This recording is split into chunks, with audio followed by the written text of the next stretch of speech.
आपण पाहत आहात प्रेस मीडिया न्यूज। शेतपाणंद रस्त्यावर अतिक्रमण करणाऱ्यांवर सरकारचा कठोर निर्णय, पण सांगोल्यात शेतकऱ्याला अजूनही रस्ता नाही। चव्हाण शेतकरी प्रशासनाच्या फेऱ्यांनी वैतागला। शेत आणि पाणंद रस्त्यावर अतिक्रमण करणाऱ्या किंवा रस्त्याने नुकसान करणाऱ्यांविरुद्ध राज्य सरकारने आता कठोर कारवाईची तरतूद केली आहे। अशा व्यक्तींचे आधार कार्ड आणि फार्मर आयडी तब्बल 5 वर्षांसाठी ब्लॉक करण्याचा निर्णय घेण्यात आलाय। त्यामुळे संबंधित व्यक्ती शासनाच्या विविध योजना व आर्थिक मदतीसाठी अपात्र ठरणार आहे।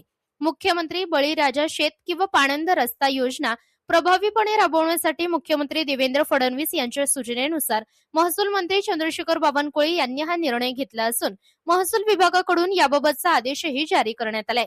मात्र राज्य सरकार कठोर निर्णय घेत असताना सोलापूर जिल्ह्यातील सांगोला तालुक्यात एका शेतकऱ्याला शेतात जाण्यासाठी आजही रस्ता मिळत नसल्याची गंभीर बाब समोर आली आहे।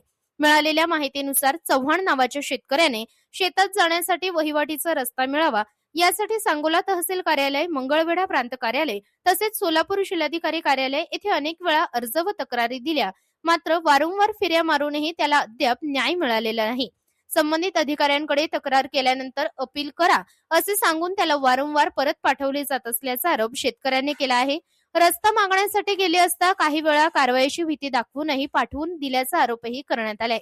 दरम्यान रस्ता नसल्यामुळे त्या शेतकऱ्याला शेतातील घरापर्यंत जाणेही कठीण झाले आहे।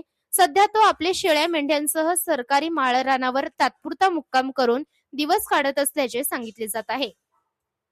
प्रशासनाच्या फेऱ्या मारून मारून वैतागलेल्या या शेतकऱ्याची अवस्था अत्यंत बिकट झाली असून तो म्हणतो की मला माझ्या शेतात जाण्यासाठी लवकरात लवकर रस्ता खुला करून द्या, अन्यथा मला जगणे कठीण झाले आहे। राज्य सरकार एकीकडे शेतपाणंद रस्त्यांवर अतिक्रमण करणाऱ्यांवर कठोर कारवाई करण्याचे आदेश देत असताना स्थानिक प्रशासनानेही अशा प्रकरणांकडे गांभीर्याने लक्ष देऊन शेतकऱ्यांना न्याय द्यावा अशी मागणी परिसरातील नागरिकांकडून होत आहे।